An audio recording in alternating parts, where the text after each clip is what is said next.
Welcome, welcome, welcome. Happy 2024.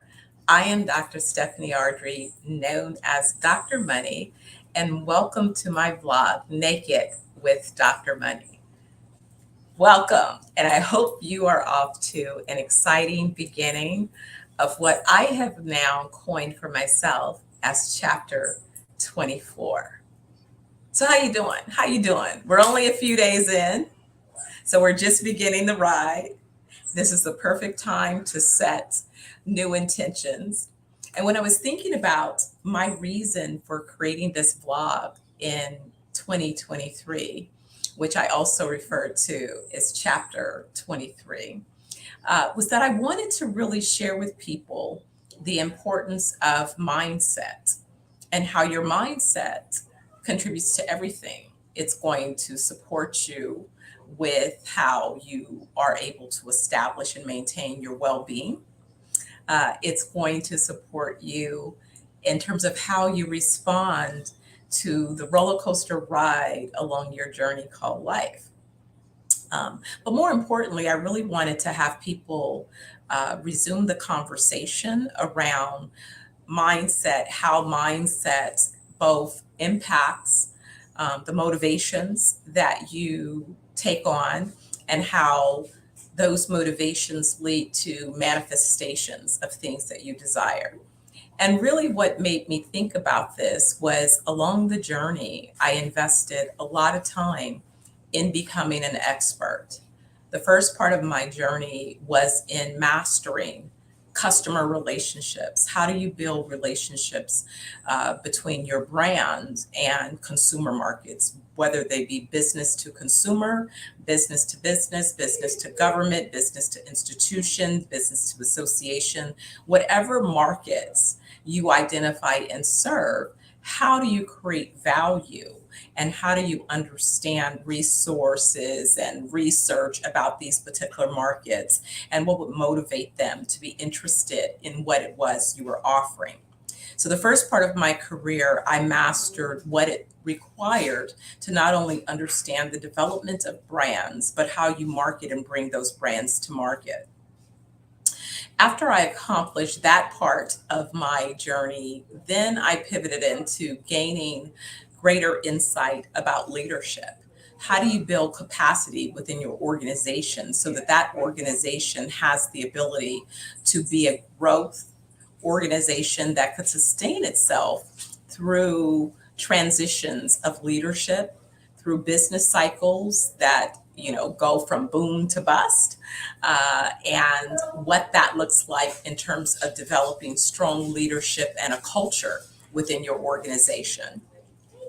And then the last 2 decades of my career, I have spent time in mastering the capital process.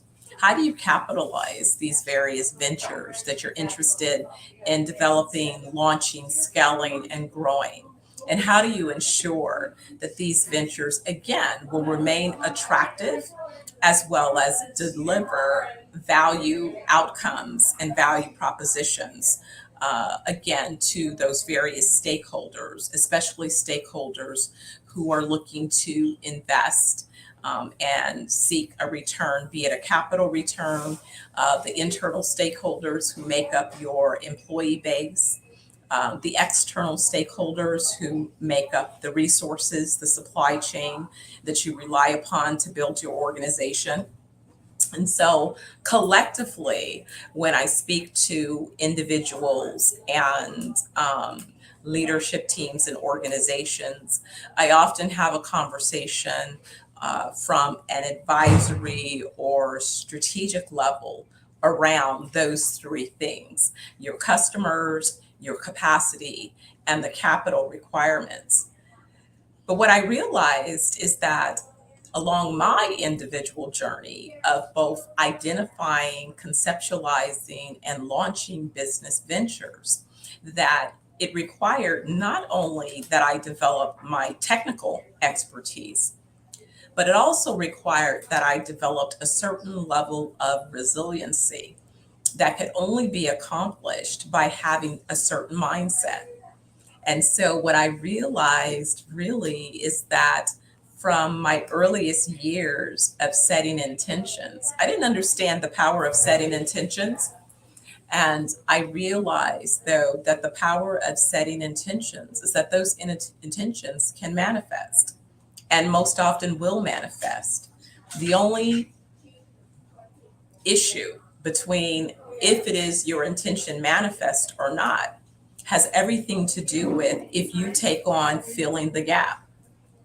Because if you have a place in the future that you'd like to go, then the difference between where you are and that end destination is the gap. That's the gap. That's what you have to fill. That's where you have to develop yourself. And that's how you have to continue to move forward with that particular development. So today, as I reflect upon a year of chapter 23 now having been completed, and as we segue into chapter 24, and we're beginning our new intentions for what the next 52 weeks will allow us to share and experience, I've identified some exciting guests. So I'll have a great slew of guests that you'll be able to enjoy the journey with me, where we're talking about, the same three things. Mindset. When did they first realize that they had a mindset? Do they believe that their personal mindset is the result of nature or nurture? And then from mindset, how has that mindset supported their motivations? And more importantly, what were some of the manifestations that they've realized as a result of holding on to a particular mindset?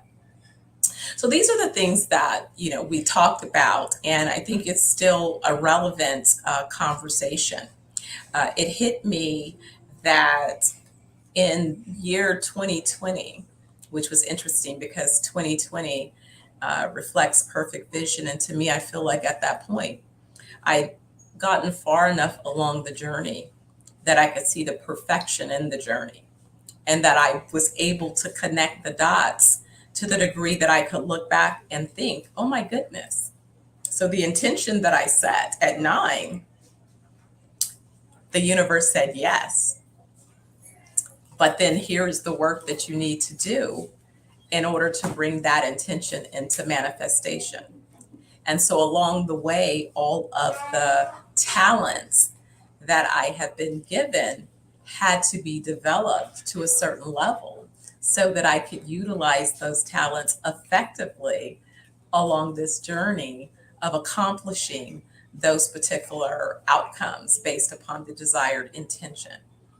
And so when I think about it, it was interesting because the more I shared that, I realized that I had to not only, again, develop my technical expertise, but I also had to really invest a lot in mindset, and why mindset is so critical, especially when you're choosing a path that has not previously been paved by others. When you are using the creative spirit, your creative talents to create, you know internally what that creation looks like. And it's your assignment to share that creation with others through illustrative purposes, through verbalizing what that looks like, to physical manifestations of the particular vision that you have, so that others, where they are required, can participate in the fulfillment of that vision. So what is really important along that journey is to have a clarity and purpose and a certainty. And sometimes along the journey, again, we get off track. And the reason we get off track is that things happen. And when things happen, depending upon how we interpret those things, now going back to mindset, it's sort of you've heard the phrase, is the glass half empty or is the glass half full? It's the same glass with the same amount of liquid. But whether you see the glass as half empty or half full has everything to do with your mindset and your perspective. So when you think about it, that really is what this journey looks like. If you have an experience, do you make that experience mean something?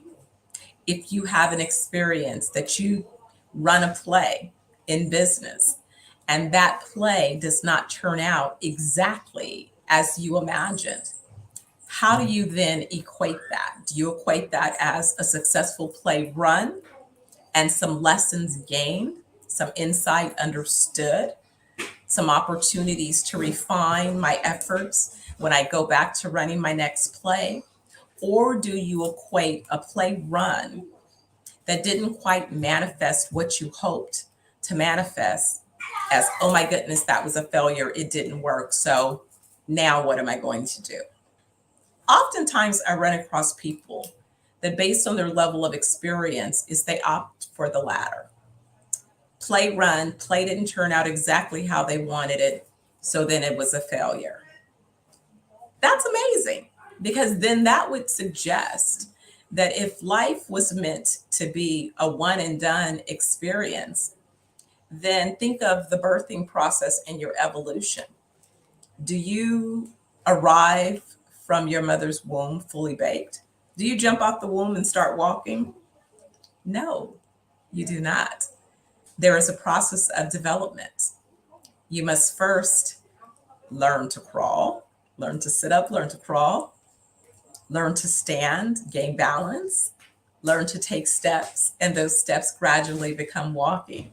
Walking becomes skipping, skipping becomes running. You know, it's a part of a process of evolution. But would you look at a baby, and if that baby, 3 months old, is not walking or running, and suddenly go, oh, that's a failure? No, you wouldn't. You'd have an understanding that there's a process of evolution and development. Yes, you may be born with all of the required, muscles, bones, ligaments, and ability to ultimately walk and run. But you don't start off walking and running. You have to go through a process of developing those abilities. And, it's about that determination. So the average little toddler will take a many a fall, and that doesn't stop them. They keep getting up until they start falling less. And then eventually they stop falling. They keep trying to get their balance until they get their balance. And then they don't worry about getting their balance again. I don't know if you think about or remember when you first learned how to ride a bicycle, and maybe you began the process with training wheels. You were trying to first kind of learn what it felt like to balance your body on this two-wheel bike. So you had a little extra support. And then slowly, as you began to kind of gain the momentum of how you balanced yourself on that bicycle, someone lovingly guided you and removed those training wheels. And before you knew it, you were riding and you knew how to balance yourself on that bike. And guess what? Once you mastered how to balance yourself on the bike, it's usually something that you retain, right? Unless something happens tragically that causes you to lose the ability to balance. In most cases, you'd be able to jump on a bike and ride it without any reservation, any hesitation, or any issue, because you've mastered what it takes to balance your body on that bicycle so confidently. Imagine being able to have that level of control over your mindset, that you understand that when you set an intention, it's not necessarily going to be a one and done, but first you're going to go along a journey of exploration where you're going to figure out what is the best path forward. So you create your own, in the academic settings, we talk about creating your own hypotheses, and then either proving that hypothesis to be valid or invalid by applying data against that hypothesis and running particular tests. In life, that's really what you're doing as well. It's just that you're having that personal experience. So each day You set out to accomplish something, you set a clear intention, and then you can evaluate at the end of the day if at the conclusion of that day you feel that you were able to accomplish the outcomes that you intended. That's great. Or should you do a course correction because you learned new information based on the experiences that you took on that particular day? Well, this year, as always, I am going to be taking on exciting new journeys. I am going to be experiencing new encounters. I am going to continue to grow and learn. I'm so excited now that I'm officially out of a structured learning environment. Then I get to go back to my own personal development journey, which oftentimes when I'm just, doing my own thing, I probably read somewhere between 50 and 100 books a year, because I usually read about a book a week, a book or two a week. Some books take longer. Some books you read over a period of time because we're doing study and learning. And so I'm going to be launching a few of our different book clubs for those of you who might be interested in some of the content, the topics that I study and that I think will be beneficial. Last year, I introduced a program called Healing Our Homes, aimed at helping families reconnect by bringing back a Sunday dinner routine, Sunday dinner that we do virtually so that we can be connected with our friends and family members from around the globe, different time zones and different locations, but also so that we use that time to communicate and connect. To share what it is we're learning and to encourage one another along our respective journeys.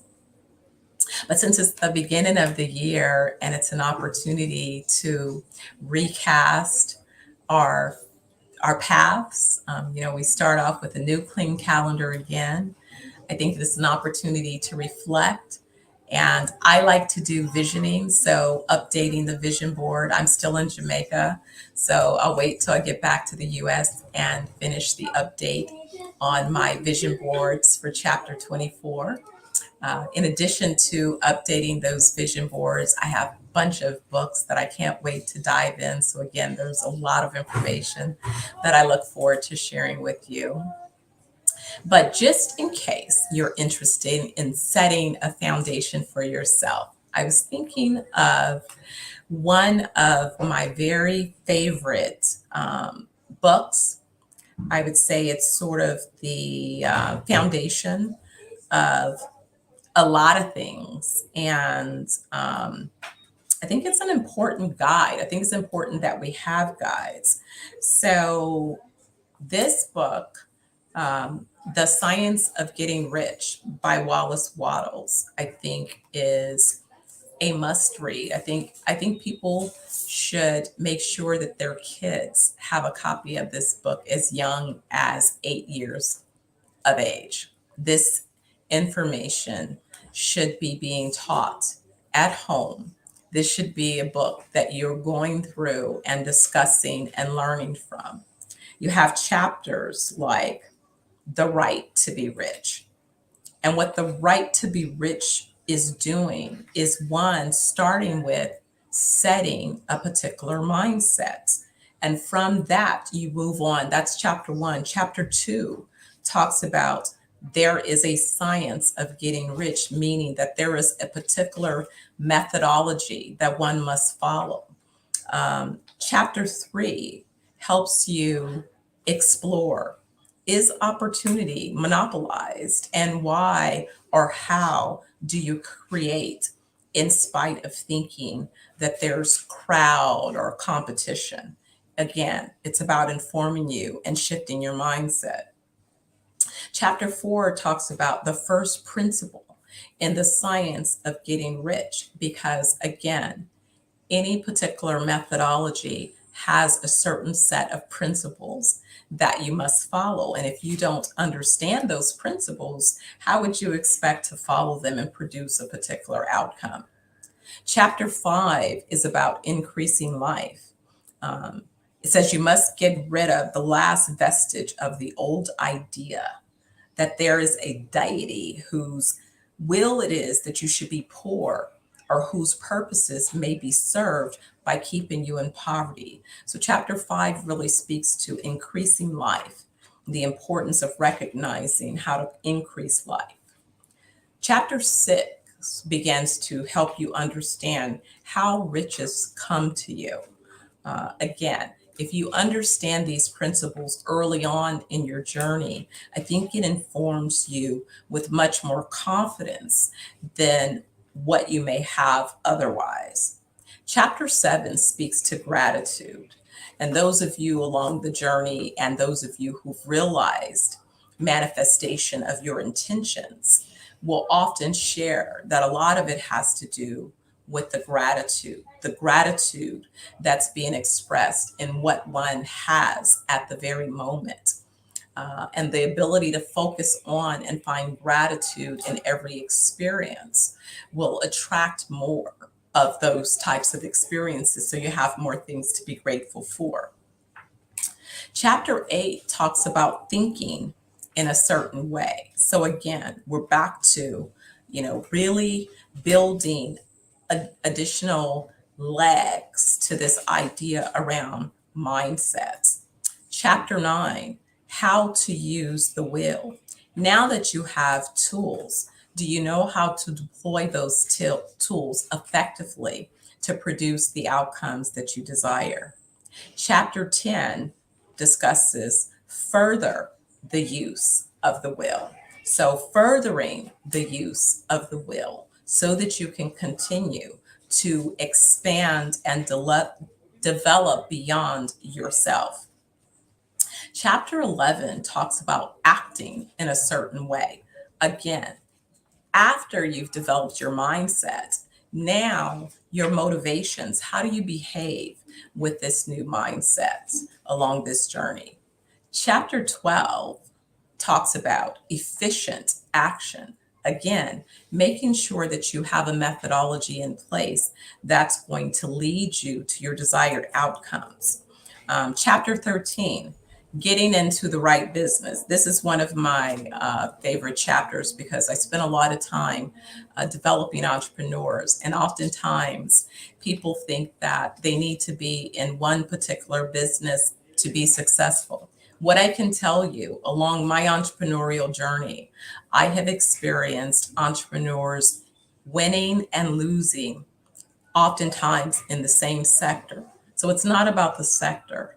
It's really about the individual person's vision and how they plan to participate in the particular sector, what contributes to the outcomes.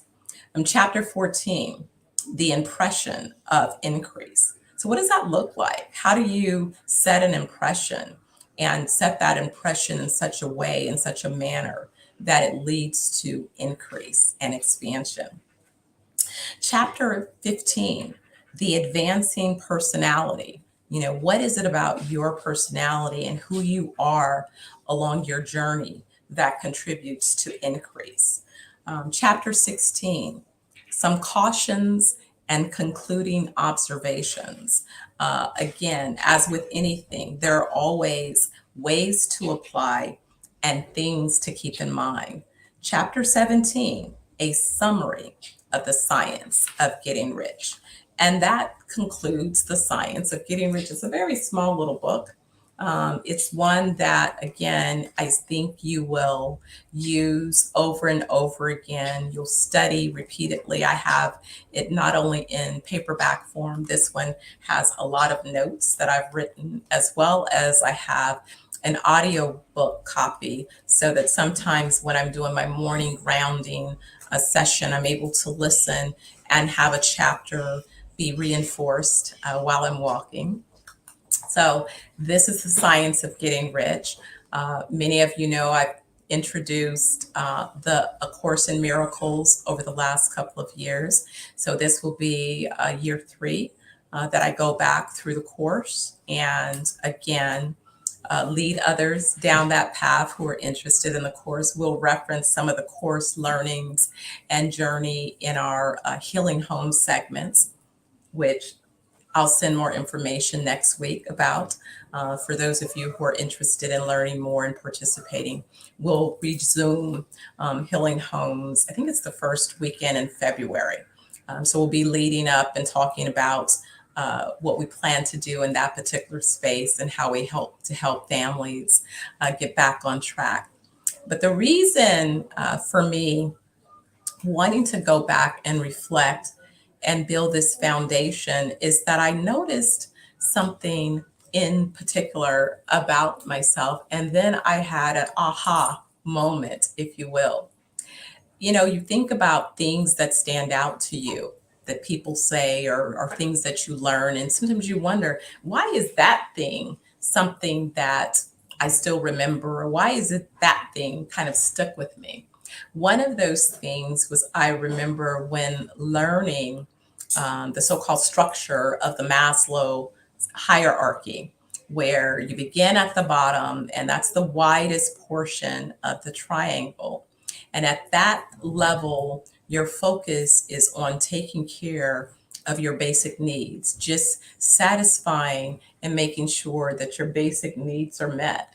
And almost as if in order to advance up the hierarchy, if you can't take care of the basic needs, then you don't progress along the hierarchy. So the hierarchy is presented and interpreted in a linear fashion. What really hit me last chapter, chapter 23, during one of my mornings grounding on 7 Mile Beach, was that really the hierarchy should be flipped, because at the top of the triangle is where you finally get to manifest or focus on self-actualization. And it occurred to me that really, if we started with self-actualization, then really it would take care of every other level of the hierarchy. If you focused on self-actualization, if you focused on your mindset and developed your mindset first, then everything else would take care of itself, because you would understand the power that your mind controls and the ability to create. And then you would understand that the process of bringing those creations forward is a methodology, it's a process. It's like anything else. You wouldn't plant seeds to begin a garden and just plant the seeds and fail to water, add nutrients, make sure that those seeds are planted in the soil in the right condition for the seed that you're looking to grow. So why would you think that your creation should be handled any differently? It requires similar, if not more, care. When you set your intentions, you have to set your intentions and set and plant those seeds in soil where those intentions can be nurtured and grown and developed so that you can realize the outcomes that you are seeking. Because believe it or not, what it is you're seeking is also seeking you. And the other aha was that I remember having a conversation, and I had a conversation with my son about this. We were talking about sometimes people, oftentimes the adults in your life can project their opinion on what you should be doing. But I encouraged my son, I'm like, listen, even as your mother, I can't project on you your assignment. You know your assignment. What is it that you secretly desire or feel led to do? That's an internal conversation. That internal guidance you received, and guess what? It's not a conference call. So nobody else is in on that. What I recognized very early on and how I chose to raise my son was that my assignment as his mother is to guide him on how to be a great human being, on how to recognize his various talents, on how to give them a test run and explore them. Just because you have a talent, you may not have the desire to exploit it in the way that maybe is obvious to others. It could be a talent that you're going to utilize in a different format than maybe else has utilized similar talents. So don't be limited or constrained by what others think of or suggest that you should do with your particular talents. So it's these things and more that we will continue to explore each week. I hope you'll continue to join me for chapter 24 of Naked with Dr. Money. Like I said earlier, I'll have some exciting guests coming along. We're going to continue the conversation. Our focus is on motivation, it's on mindset, motivations, and manifestations. And I come to you live every Wednesday at noon Pacific time. So save it, make a date, and I'll see you next week, Wednesday, noon Pacific time, for another episode of Naked with Dr. Money. Pieces. Peace out. Peace in.